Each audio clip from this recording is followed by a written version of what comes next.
Pourquoi manger ma petite préparation de graines, de fruits à coque et de fruits secs? Simplement parce que vous allez réguler les grignotages dans la journée et en plus vous allez en tirer plein de bienfaits.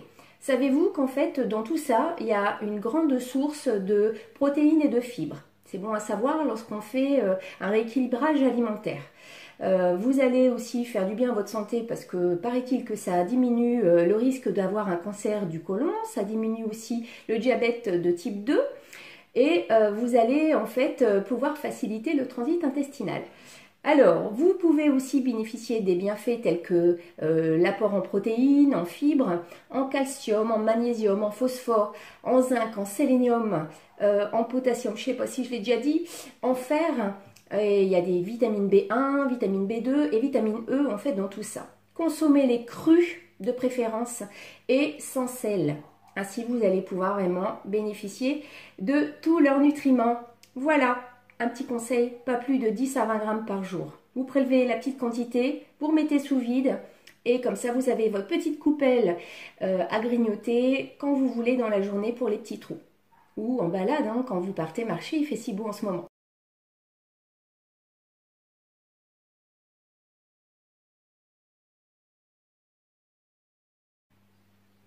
Simplement, il me reste juste à mettre un couvercle et à mettre sous vide avec mon appareil B-Save. Et dans 30 minutes, mes graines seront sorties de leur état de dormance. Ça va les ramollir, ça va éliminer la poussière, ça va éliminer les tanins en fait. Et surtout, ça va abaisser l'acide phytique qui peut vous causer des désagréments un peu intestinaux par moment.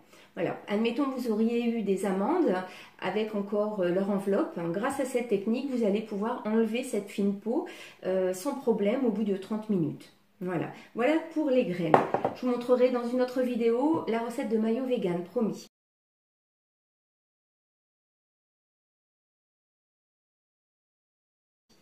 Et puis par exemple, ça marche aussi lorsque vous désirez faire des sushis.